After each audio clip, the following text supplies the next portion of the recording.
जय हिंद दोस्तों आज के इस सेशन में हम जानेंगे कि चीन किस प्रकार भारत को चारों तरफ से घेर रहा है और भारत को विश्व के आर्थिक मंच पर जाने से रोक रहा है।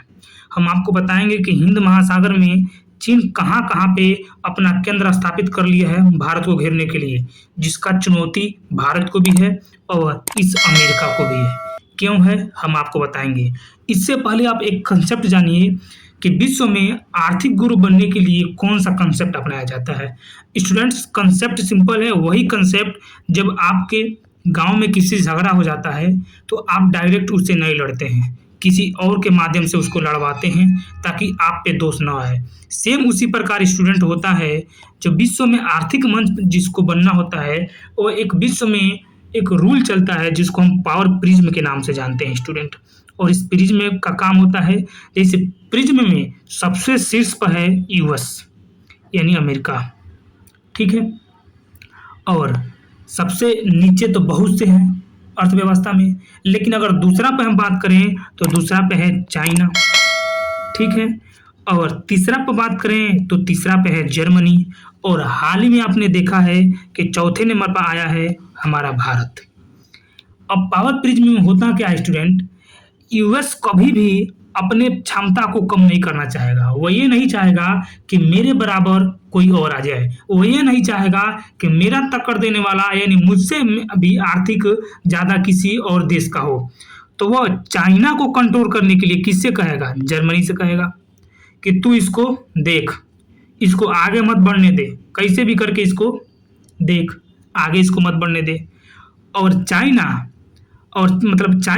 अपने पास किसको आने, भाई भारत चाइना से भी आगे जाने वाला है इकोनॉमी में, तो ये क्या करेगा, जो भारत के नीचे जो हैं, जो आर्थिक वाले, उनको प्रेस देगा, उनके यहाँ निवेश करेगा और उनको ये प्रेषित करेगा कि आप इंडिया को किसी भी प्रकार से क्षति पहुंचाओ। जैसे में आप पाकिस्तान का जो आपने हाल ही में पहलगाम आतंक देखा है, वो उसका मेन मुद्दा क्या है, आर्थिक रूप से अपंग करना इंडिया को, ताकि ये विश्व के आर्थिक मंच पे ना जा पाए। आप जानते हैं स्टूडेंट कि जब लड़ाइयाँ शुरू हो जाती हैं तो उसमें बहुत से खर्चे होते हैं, और यहाँ पे आर्थिक मंच में एक दूसरे को कोई भी एक अपने आप के तुलना में ऊपर नहीं जाना चाहता है, इसलिए एक दूसरे के नीचे वाले से कहते हैं कि तुम इसको खींच, इसका टंगड़ी पकड़ के खींच ताकि ये नीचे धम से गिर जाए, मेरे बराबर ना आए। उसी प्रकार आप देखिए चीन ने भारत को चारों तरफ से कैसे घेर रहा है हिंद महासागर में, और जो कि भारत के लिए बहुत बड़ी चुनौती भी है और अमेरिका के लिए भी चुनौती है। कैसे, आप देखिए, पहले अमेरिका की चुनौती अगर समझे स्टूडेंट, तो अमेरिका की चुनौती में जैसे अगर हम यहाँ पे वर्ल्ड मैप में समझें तो होता क्या है कि यहाँ पे दक्षिणी तीन सागर है, यहाँ पे आप देखेंगे तो दक्षिणी तीन सागर है, और दक्षिणी तीन सागर में जो चीन है इसने आधा चीन सागर को कब्जा कर लिया है। तो भाई जब इसका रिपोर्ट मांगा गया इससे कि आप इस पे दावा क्यों कर रहे हैं, तो ये कह रहा है कि इसका नाम है दक्षिणी चीन सागर, यानी मेरा ही सागर है।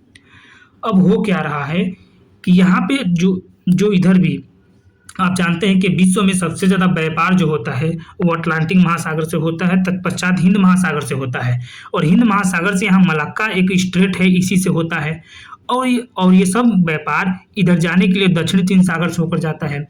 और दक्षिणी चीन सागर में जो चाइना है अपना बंदरगाह ज़्यादातर बना लिया है, कृत्रिमिक पोर्ट बना लिया, कृत्रिमिक इन्होंने द्वीप बना लिया है, और वहाँ पे सैन्य अभ्यास कर रहा है, और उस रूप में यहाँ से जो भी मालगाड़ियाँ जा रही हैं उनको जाने के लिए बड़ी चुनौती है, वो डर रही हैं। तो जब अमेरिका इस रूट से जाता है तो वो भी डरता है, लेकिन वो डर में उसका जीत है, वो जाता है ढीठ से कि अगर चाइना ने मेरे पर अटैक किया तो मैं भी अटैक करूँगा। इस समय जो विश्व में दो आर्थिक महाशक्तियाँ लड़ रही हैं वो उसमें से एक अमेरिका और एक चाइना स्टूडेंट। जो आपका रूस है वो तो बाद में है, लेकिन वर्तमान में जो अमेरिका और चाइना की लड़ाई है वो बहुत ही जियोपॉलिटिक्स की लड़ाई है।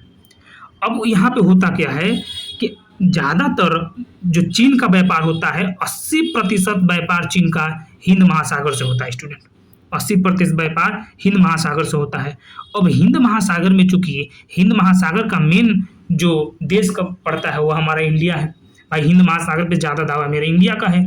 अब इसके लिए चाहिए, चाइना ये सोच रहा है कि मैं जिस तरह व्यापार कर रहा हूँ, जिस रूट में, उसमें किसी का दावा ना हो, बस मेरा ही हो, मेरा ही बिचौलिया हो और वहाँ पे मैं किसी से डर के ना जाऊँ। अब चूंकि मलाक्का जल संधि जो है, मलाक्का स्टेट है, यहाँ से आने के बाद जब ये हिंद महासागर में आते हैं तो हम लोग इसका कर लेते हैं भाई यहाँ पे। अब ये सोच रहा है कि हम इसको देना और हम पूरे हिंद महासागर पे कब्जा कर लें और जिससे हम सारे देशों को अपनी मुट्ठी में चलाएंगे।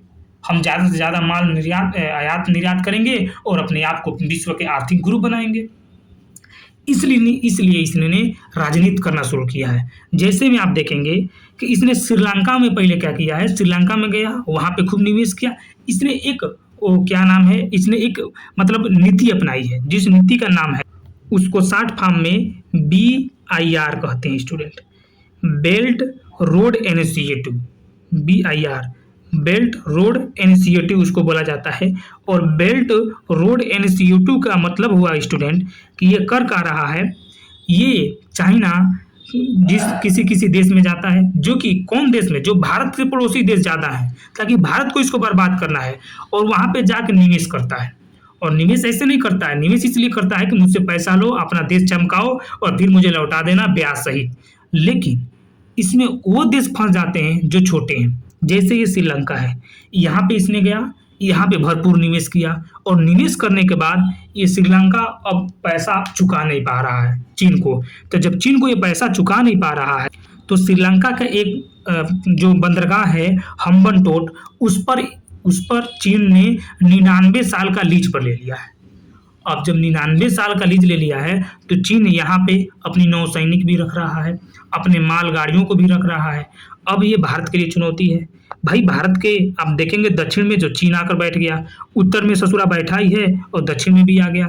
उसी प्रकार अगर आप देखेंगे तो यहाँ पे बांग्लादेश में आप देखेंगे तो बांग्लादेश में भी ये अपना एक बंदरगाह को स्थापित कर लिया है। और बांग्लादेश में जो बंदरगाह है वो चटगांव आप देख सकते हैं, यहाँ पे चटगांव में इसने अपना केंद्र स्थापित कर लिया है। पाकिस्तान में देखेंगे तो ग्वादर में।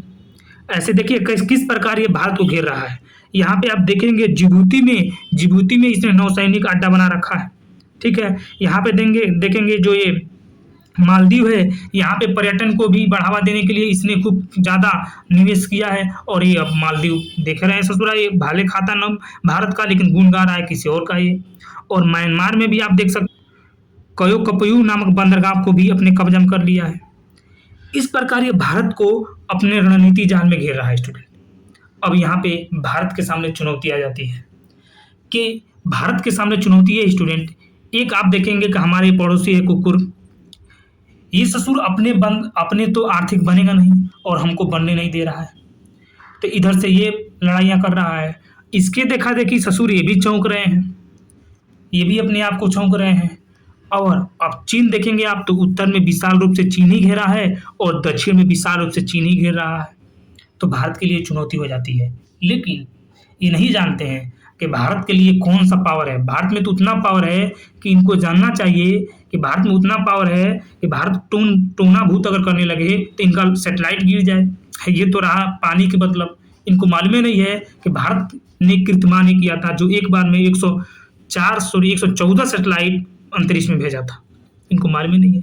भारत ने भी बहुत हथकंडे अपनाए हैं स्टूडेंट, जो कि हम आपको अगले सेशन में बताएंगे। फिलहाल यहाँ पे भारत के लिए चुनौती है, जो कि भारत अपनी चुनौतियों का सामना कर रहा है और बहुत अच्छे तरह से कर रहा है। तो फिर मिलेंगे किसी अगले वीडियो में, तब तक के लिए धन्यवाद।